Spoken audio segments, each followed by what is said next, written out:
Hi పిల్లలు, మనం ఇప్పుడు రెండు హంసలు తాబేలు కథ చెప్పుకుందాం. అనగనగనగా ఒక చెరువులో ఒక తాబేలు ఉండేది. ఆ చెరువు దగ్గరికి రోజు నీళ్లు త్రాగటానికి రెండు హంసలు వచ్చేవి. అలా తాబేలు హంసలు మంచి మిత్రులయ్యాయి. అవి రోజు చెరువు దగ్గరకు వచ్చి దానికి ఎందరో దేవతల ఋషుల కథలు వినిపించేవి. సాయంత్రం కాగానే అవి తిరిగి తమ గూళ్ళకు వెళ్ళిపోయేవి. ఇలా కొంతకాలం గడిచిన తరువాత వర్షాలు రాక ఆ చెరువు మెల్లమెల్లగా ఎండిపోసాగింది. తాబేలు చాలా బాధపడుతుంది. తాబేలు బాధ చూసిన హంసలు కూడా చాలా దుఃఖించాయి. తాబేలు వాటితోటి ఇలా అంది: నీళ్లు లేకుండా నేను ఉండలేను. అందువల్ల ఏదైనా గట్టి తాడు కానీ చిన్న కర్ర కానీ తీసుకువచ్చి నిండా నీళ్లున్న చెరువుకు నన్ను తీసుకుపోండి. నేను నా పళ్ళతో ఆ కర్ర మధ్యలో పట్టుకుంటాను.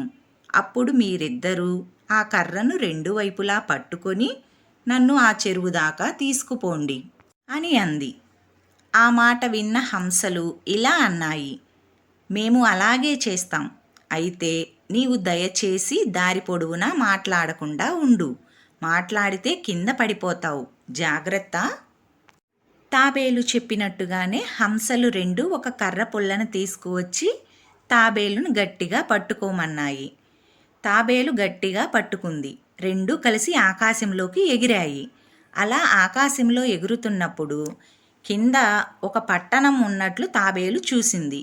అక్కడి వాళ్ళందరూ హంసలు తాబేలును ఇలా తీసుకువెళ్ళటం చూసి ఆశ్చర్యంతో, అటు చూడండి చూడండి, ఈ పక్షులు ఏదో చక్రం లాంటి దాన్ని తీసుకుపోతున్నాయి అని గంతులు వేస్తూ ఉన్నారు.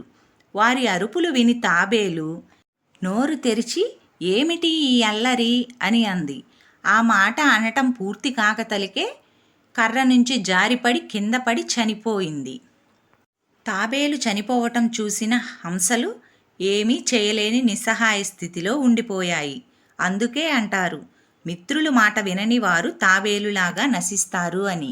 మా స్టోరీస్ కనుక మీకు నచ్చినట్లయితే మా ఛానల్ని సబ్స్క్రైబ్ చేసుకోండి, లైక్ చేయండి, షేర్ చేయండి.